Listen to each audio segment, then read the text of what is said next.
7 o'clock on the West Coast, 10 a.m. on the East Coast of America. Good morning, America. It is 3 p.m. in London, 7:30 in Mumbai, India, 11 p.m. in Kyoto, Japan, and in Malaysia, it's 1932. I'm Jay Sheldon, and I'm not wearing pants. As usual. Welcome in. Hello, Facebook Live, YouTube Live, Twitch.tv Live, and Rumble.com. Hello, Rumble. Thank you for all of your views. Hey, while you're watching, don't forget, please, to hit that subscribe or follow button. It's over here somewhere. Anyway, if you're on YouTube, Facebook, Twitch, Rumble.com particularly, just please do me the one favor, for absolutely free. Just click follow or subscribe. I think it's subscribe on Rumble. All right. And to all of our podcast listeners, thank you guys so much. We haven't hit the 1,000 yet, but we're almost there. We are almost there on our quest to hit 1,000 download average per week. Almost. If you haven't yet, please go over to your podcast supplier. We're on most of all the platforms: Apple Podcasts, Spotify, Google, Stitcher, Radio Public, Geo7 in India. Just search for I'm Not Wearing Pants or Jay Sheldon. Look for that logo right there and click follow or subscribe. And you're done. It's free. Thank you so much for those of you who have done that. Really, really appreciate it. It doesn't cost you a thing, means the world to me, and we love you much. All righty then. We got a full one tonight and chapter 2 of Winnie the Pooh. Right now it's time for Miko the Pooh. Miko update. Oh yeah. Little old Miko is doing great. She had a little bit of an attitude tonight. We had a couple of good walks. She had a great time, and she got a little wet because it was sprinkling out. So she loves being towel dried. She fights with the towel. It's one of the highlights of her day. She will purposely go out and get wet just so she has to get dried off because she loves fighting with the towel. Anyway, we had a full day yesterday. We took her to 2 different parks. In the morning, we went to City Park near Wanutama Shopping Center and had a great time, met a lot of good friends, and she had the chance to check out some other puppies. And then at night, in the evening, about 5 o'clock or so, we went to Gettr Park City. We've shown you pictures of that before, but this was from last evening. The little girl at Gettr Park City having a great time, and she was very happy because she has 2 brand new bags of snacks there, her favorite thing. All right. What was that? Wait, I got to scroll back to my, here we go. Okay, there we go. All right, so yeah, they've got some really nice statues and artwork at Gettr Park City as you're walking around the lake. And that's the closed eyes, I'm so happy shot of Miko. And yeah, that's the fat guy. And I actually am wearing pants, if you'll notice. It's a rare picture of me actually in pants. There you go. There is the little girl. And this park is really amazing. It really is. It's a great, great time. But she had a good time. We had met tons of other dogs. There were a couple of Shibas there, a couple other Shiba Inus, and a Samoyed that was absolutely amazing. It was huge and beautiful, pure white, and so soft. It was amazing. All right. For those of you who are looking at the Twitch moron who's been posting spam crap, I know my audience is smart enough not to follow that junk, so just ignore them. We can't afford moderators at this point, so we'll just have to make our best, and we'll report him and get him banned later, so it's fine. We'll deal with it. Not a problem. All right. Let's see. What do we got? Oh, yeah. I wasn't kidding when I put that thumbnail in the title of the show up here. Mushrooms can talk? Apparently, they can. I'm not kidding. The link is in our show notes, and you really got to check this out because it's incredible. Scientists have discovered that fungi, mushrooms, have their own language. And it's not just some simple communication, it's actually quite complex. This is the weirdest, coolest story. Look, people ask me what this show's about, other than the first answer, which is it's about an hour. It's about just the weird, freaky stuff I find on the net. We don't do too much controversial stuff. We just find these weird, off the beaten path stories and we share them and chit chat about them a little bit. So if that floats your boat, you found the right show, and thank you. And we read books too, by the way. But this is amazing, absolutely incredible. Scientists have overheard the conversations of mushrooms. And it turns out the signals they exchange in between themselves are very similar in structure to human speech. Electrical impulses in fungi. Earlier observation, the link is in our show notes if you want to read the whole thing, because we're not going to read it all. But how do they communicate? Well, based on previous research, scientists focused on the electrical impulses conducted by long filamentous structures called hyphae. I assume that's how you say that word. There is direct evidence that these filaments help in the interaction between the roots of the plant and the mycelium, which is vital for their survival. That's just absolutely the strangest thing. They analyzed the transmission of these impulses in 4 different species of mushrooms: ghost fungus, enoki mushrooms, which we all know and eat and love, the common split gill mushroom, and Chinese cordyceps. Chinese cordyceps, a very famous mushroom. I actually have cordyceps. They're not cheap, by the way. They're very expensive if you get real ones. There's a lot of fake ones out there, so be careful. But they are amazing supplements. I'm not your doctor. I can't recommend you do anything with them, but research it. Check it out. I actually made a tincture out of the Chinese cordyceps mushrooms, and it's been amazing. Anyway, they recorded this activity using microelectrodes inserted into the substrate, basically the ground, colonized by mycelium. And here's a chart, shows all the different weird interactions. This represents the peak activity recorded in the Miltaris and Voluptups over 5 days. It turned out the word length distribution of communicating mushrooms is similar to the average length of words in English. What? Serious, huh? As it turns out, there are indeed patterns in impulses that have common features with human speech. Peaks of activity were combined into binary sequences of up to 50 words in inverted quotations. The most sociable were the split gill mushrooms. They generated the most complex sentences of all the mushrooms that they tested. It is possible, however, that in fact the impulses don't carry any information. The growing tips of the hyphae are electrically charged, and when they pass through a pair of electrodes, a simple surge of potential difference is recorded. There you see a chart with that on it. There's a quote here. Once we get the sales pitch out of the way, here we go. We do not know if there's a direct link between the electrical activity of hyphae and human speech. Probably not. But on the other hand, there are many similarities in information processing in living substrates of different classes, families, and species. And that's according to the lead author of the report, Professor Andrew Adamatsky.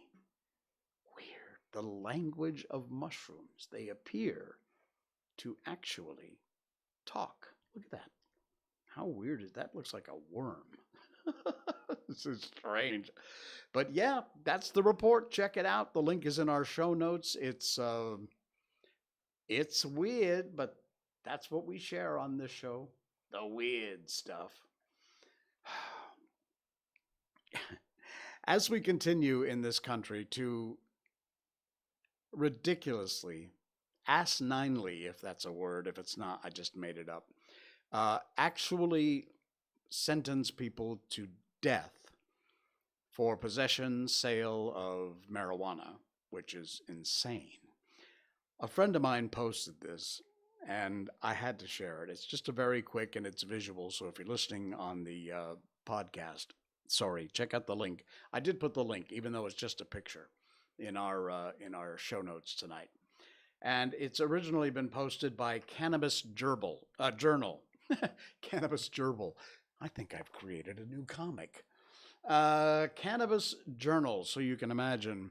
Yeah. So anyway, this is a quote apparently from Bill Murray. I love Bill Murray. What an amazing, funny guy. The quote is, "I find it quite ironic that the most dangerous thing about weed is getting caught with it."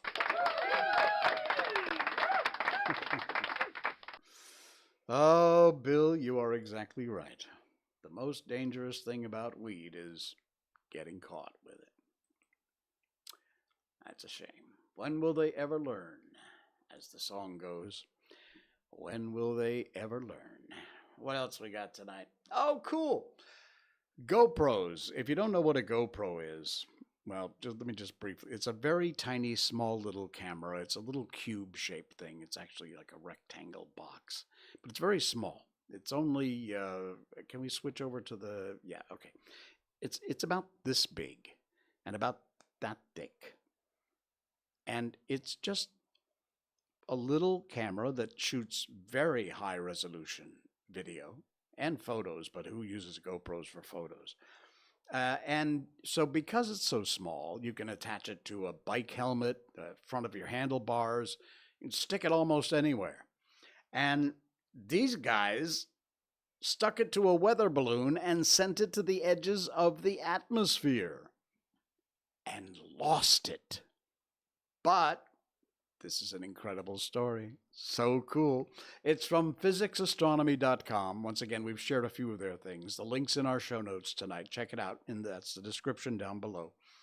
A lost weather balloon GoPro has been found 2 years later with incredible footage of Earth from space.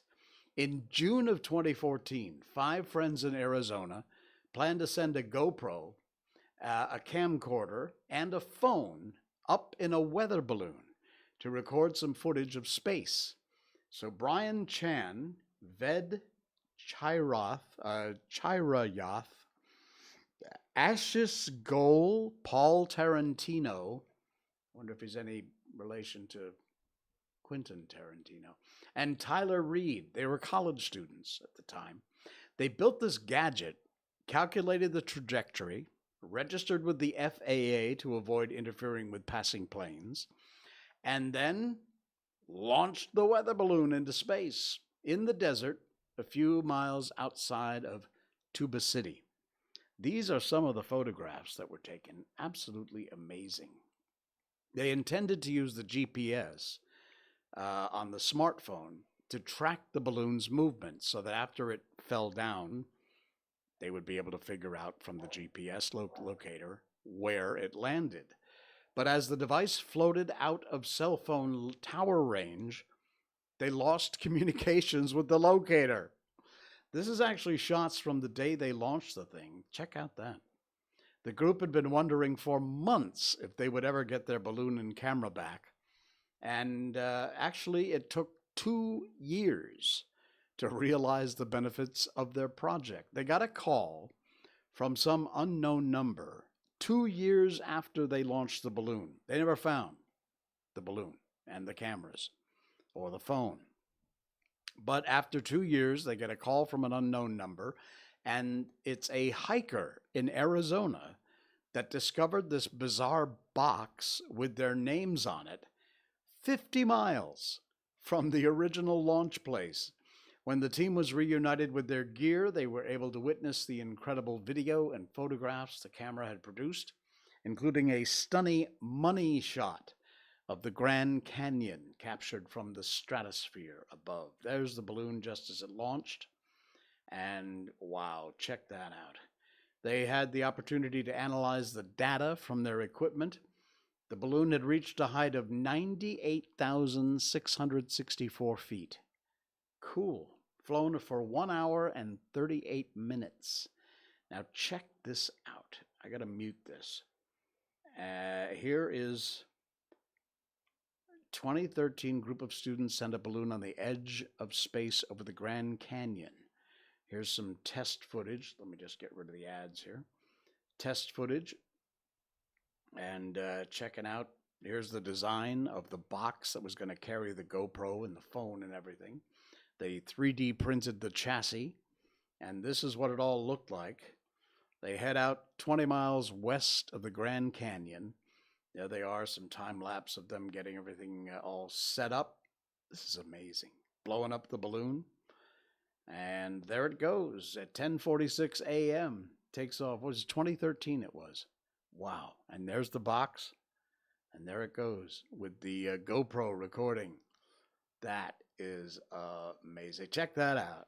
They've got one shot looking straight down and one out to the side so they can catch the edges of the atmosphere as it goes up. This is amazing footage. You got to check out the link in our show notes and watch this. Check out the whole article, but check out the video too. If you scroll down through, it's in there. This is look at that. 9 minutes after launch, and it's already that high. That is incredible.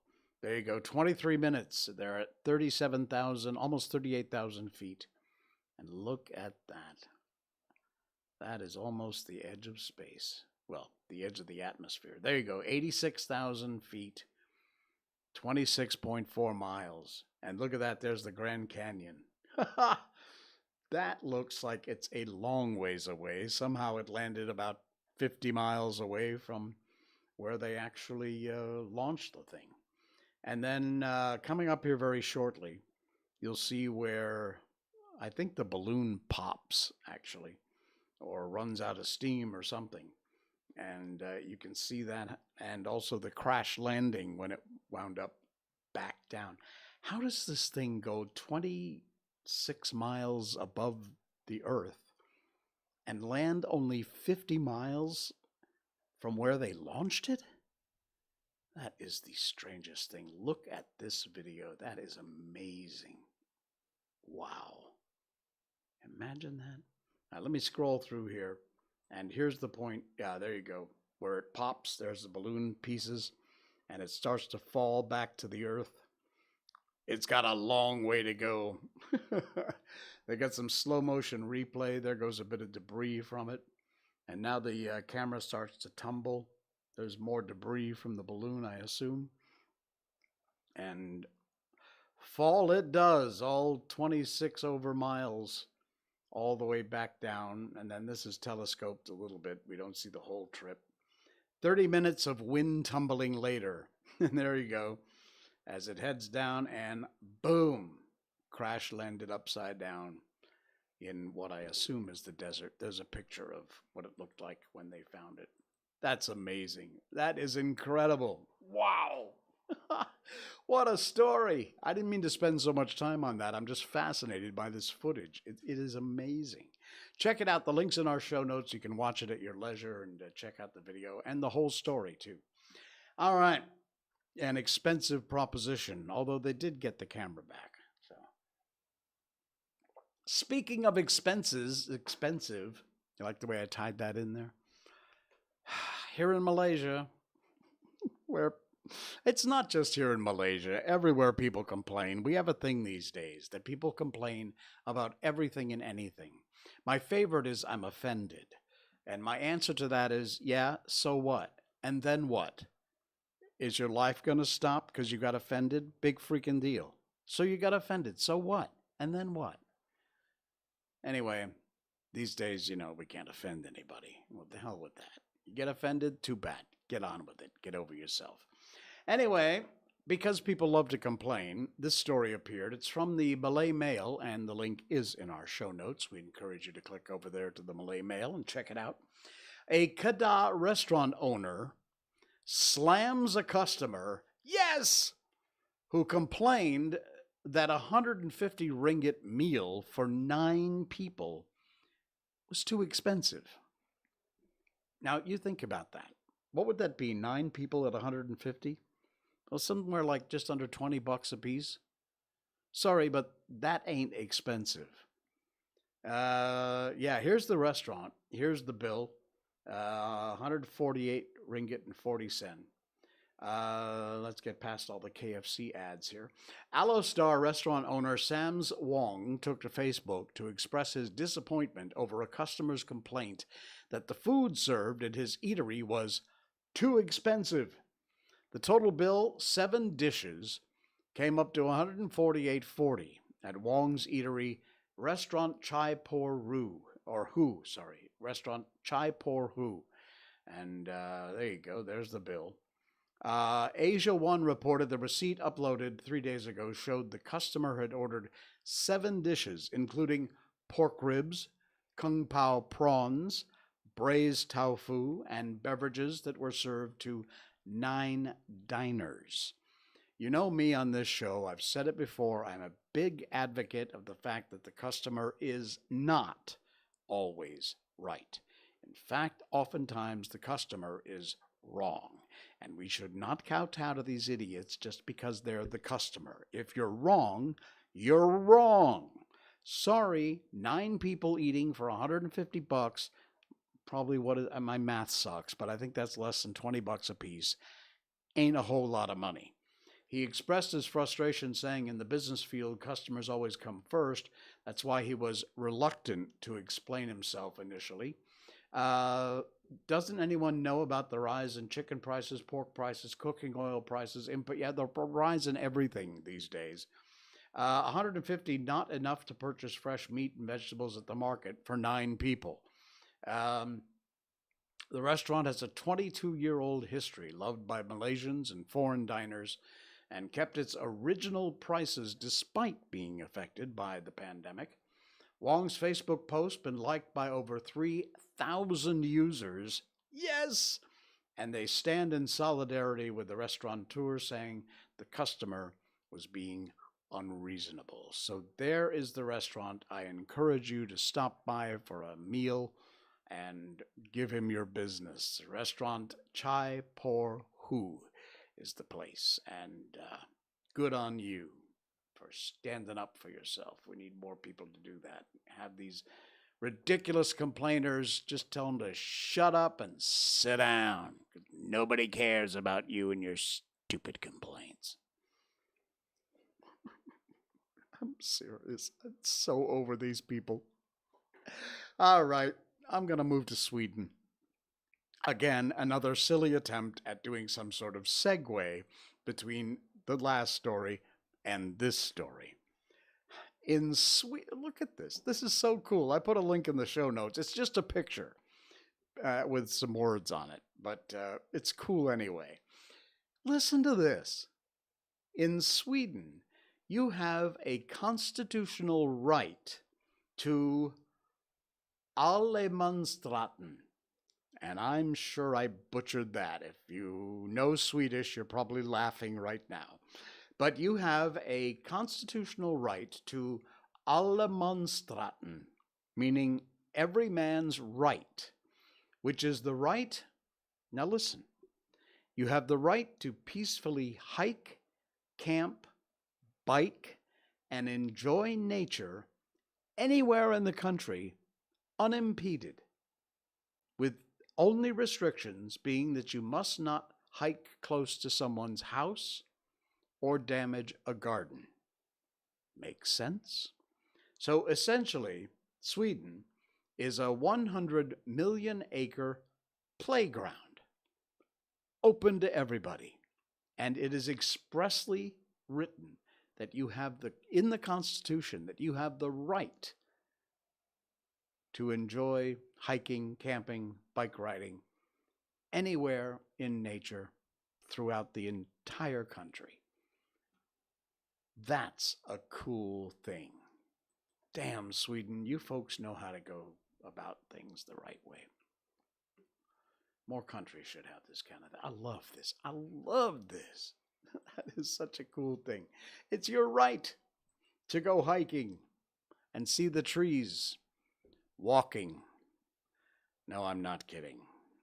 Did you know that trees walk? There are such things known as walking trees. And that, my friends, is a good segue.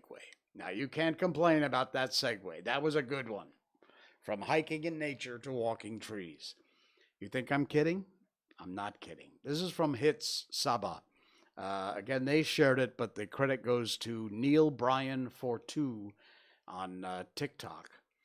I've heard about this thing. I've never seen video of it, but you are about to see video of it. These are what's called walking trees. Again, podcast listeners, sorry, but you must, if none of the other links to click on, please go to the bottom of all of our show note links and click on this one, because you will not believe this. These are actual walking trees. I kid you not. On camera. Now, this is just a still shot, but watch this. Look at that. I'm sorry, I can't make it any bigger. Look at that. Look at that. It's actually moving in real time. Look at that. There's this one. Look at that. Right there. Check out this one. This is insane. This is scary. What the heck was that? Play that again. This is unbelievable. Every time I watch this, I'm freaked out. Look at this. You can actually see that. I mean, they're moving fast. This one digging up dirt as it goes.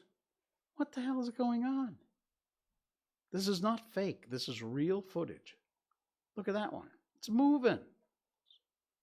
Fast as a car almost. That is insane. Wow. Thank you to Neil Bryan 42. You can see his name here on the credits from TikTok. You want to go over and give him a follow or whatever you do on TikTok. I don't know. I'm not on TikTok, nor will I ever be on TikTok. If you want to know why, read their terms and conditions and you'll figure it out. And you'll probably get off TikTok yourself. Oh, man. That is the freakiest thing.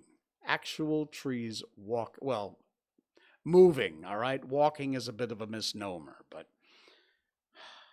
very, very weird. All right, coffee break time. Give me a second.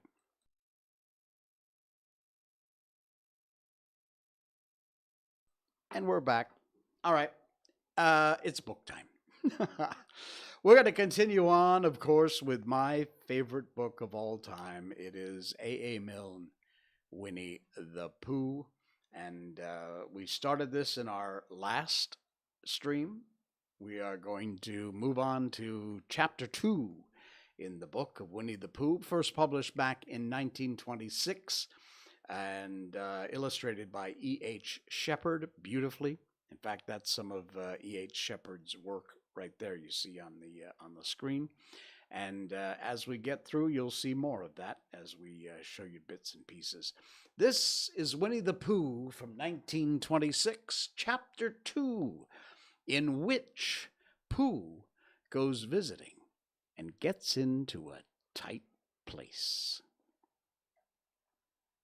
Edward Bear, known to his friends as Winnie the Pooh, or Pooh for short, was walking through the forest one day, humming proudly to himself. He had made up a little hum that very morning, and he was doing his stoutness exercises in front of the glass. Tra-la-la, tra-la-la, as he stretched up as high as he could go. And then, tra-la-la, tra-la-la, oh, help, as he tried to reach his toes. After breakfast, he said it over and over to himself, until he'd learnt it off by heart. And now he was humming it right through properly. It went like this. Tra-la-la, tra-la-la, tra-la-la-la-la, rum-dum-diddly-um-dum. Weedle-deedle-deedle-deedle, tweedle-deedle-deedle, rum-tum-diddly-um. Well, he was humming this hum to himself, and walking along gaily, wondering what everybody else was doing, and what it felt like being someone else, when suddenly he came to a sandy bank, and in the bank was a large hole. "Aha!" said Pooh. "Rum-dum-diddle-um-tum. If I know anything about anything, that hole means rabbit," he said. "And rabbit means company," he said. "And company means food, and listening to me humming and such like rum-tum-tiddle-tuddle-dum."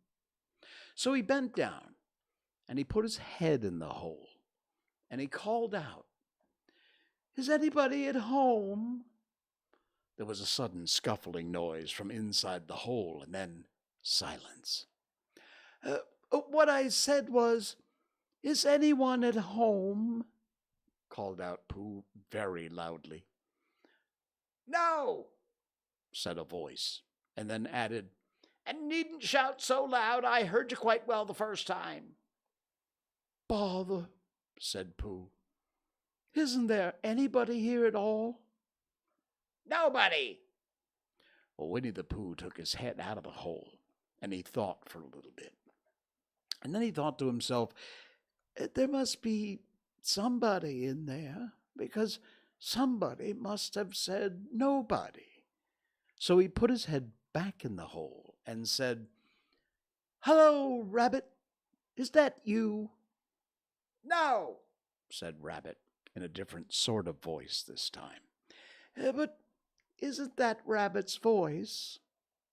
"I don't think so," said Rabbit. "It isn't meant to be." "Oh," said Pooh. Well, he took his head out of the hole and had another think, and then he put it back in and said, "Well, could you very kindly tell me where Rabbit is?" "He's gone to see his friend Pooh Bear, who's a great friend of his." But this is me," said Bear, very much surprised. "What sort of me?" "Pooh Bear." "Are you sure?" said Rabbit, still more surprised. Quite sure," said Pooh. "Oh, well then, come in." So Pooh pushed and pushed and pushed his way through the hole, and at last he got in. "You were quite right," said Rabbit, looking at him all over. "It is you. Glad to see you." Who did you think it was?" "Well, I wasn't sure. You know how it is in the forest. One can't have anybody coming into one's house. One has to be careful. What about a mouthful of something?" Pooh always liked a little something at 11 o'clock in the morning, and he was very glad to see Rabbit getting out the plates and mugs. And when Rabbit said, "Honey or condensed milk with your bread?" he was so excited that he said, "Both." And then, so as not to seem greedy, he added, "But don't bother about the bread, please." And for a long time after that, he said nothing, until at last, humming to himself in a rather sticky voice, he got up, shook Rabbit lovingly by the paw, and said he must be going on. "Oh, must you?" said Rabbit politely. "Oh, well," said Pooh, I could stay a little longer if you—" and he tried very hard to look in the direction of the larder. "As a matter of fact," said Rabbit, "I was going out myself directly." "Oh, well then, I'll be going on. Goodbye." "Well, goodbye, if you're sure you won't have any more." "Is there any more?" said Pooh quickly. Rabbit took the covers off the dishes and said, "No, there wasn't." "I thought not," said Pooh, nodding to himself. "Well, goodbye. I must be going on." So he started to climb out of the hole. He pulled with his front paws, pushed with his back paws, and in a little while his nose was out in the open again, and then his ears, and then his front paws, and then his shoulders, and then, "Oh, help," said Pooh.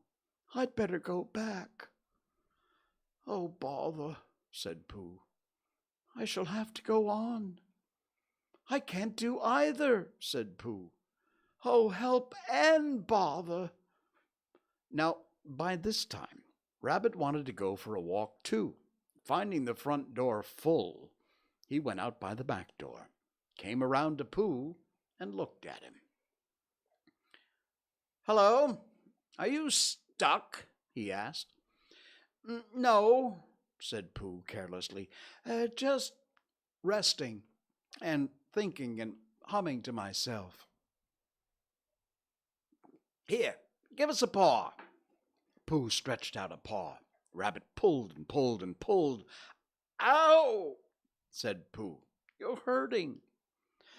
"The fact is," said Rabbit, "you're stuck." "It all comes," said Pooh crossly, "of not having front doors big enough." "It all comes," said the Rabbit sternly, "of eating too much." "I thought at the time," said Rabbit, "only I didn't like to say anything," said Rabbit. "That one of us was eating too much," said Rabbit. "And I knew it wasn't me," he said. "Well, well, I shall go and fetch Christopher Robin." Christopher Robin lived at the other end of the forest, and when he came back with Rabbit and saw the front half of Pooh, he said, "Silly old bear," in such a loving voice that everyone felt quite hopeful again. "I was just beginning to think," said Bear, sniffing slightly, "that Rabbit might never be able to use his front door again. I should hate that," he said. "So should I," said Rabbit. "Use his front door again?" said Christopher Robin. "Of course he'll use his front door again." "Good," said Rabbit. "If we can pull you out, Pooh, we might as well push you back." Rabbit scratched his whiskers thoughtfully and pointed out that when once Pooh was pushed back, he was back. And of course, nobody was more glad to see Pooh than he was. Still, there it was. Some lived in trees, some lived underground, and "You mean I'd never get out?" said Pooh. "I mean," said Rabbit, "that having got so far, it seems a pity to waste it." Christopher Robin nodded. "Then there's only one thing to be done," he said. "We shall have to wait for you to get thin again." "How long does getting thin take?" asked Pooh anxiously. "Oh, about a week, I should think." "But I can't stay here for a week." "You can stay here all right, silly old bear. It's getting you out which is so difficult." "We'll read to you," said Rabbit cheerfully. "And I hope it won't snow," he added. "And I say, old fellow, you're taking up a good deal of room in my house. Do you mind if I use your back legs as a towel horse? Because, I mean, they are there, doing nothing, and it would be very convenient just to hang a towel on them." "A week," said Pooh gloomily. "What about meals?" "Oh, I'm afraid no meals," said Christopher Robin, "because getting thin quicker. But we will read to you." A bear began to sigh, and then found he couldn't, because he was so tightly stuck. A tear rolled down his eye as he said, "Then you should read a sustaining book, such as would help and comfort a wedged bear in great tightness." So, for a week, Christopher Robin read that sort of book at the north end of Pooh, and Rabbit hung his washing on the south end. And in between, Bear felt himself getting slenderer and slenderer. And at the end of the week, Christopher Robin said, "Now." So he took hold of Pooh's front paws, and Rabbit took hold of Christopher Robin, and all Rabbit's friends and relations took hold of Rabbit, and they all pulled together. And for a long time, Pooh only said, "Ow!" and "Oh!" And then, all of a sudden, he said, "Pop!" just as if a cork were coming out of a bottle. And Christopher Robin and Rabbit and all of Rabbit's friends and relations went head over heels backwards, and on top of them came Winnie the Pooh, free. So, with a nod of thanks to his friends, he went on with his walk through the forest, humming proudly to himself. But Christopher Robin looked after him lovingly and said, "Silly old bear."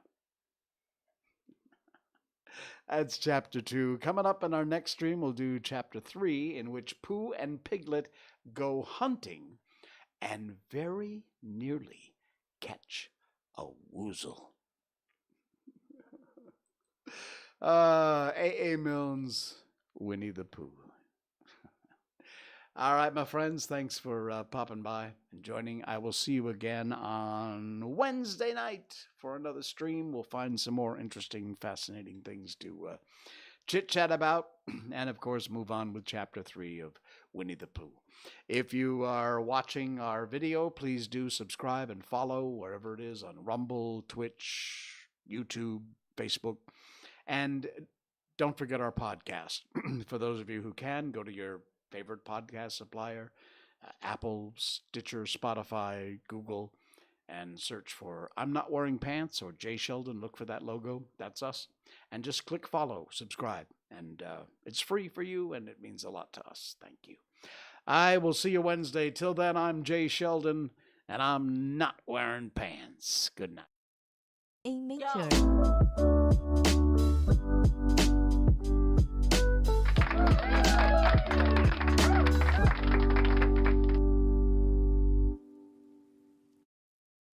Snort.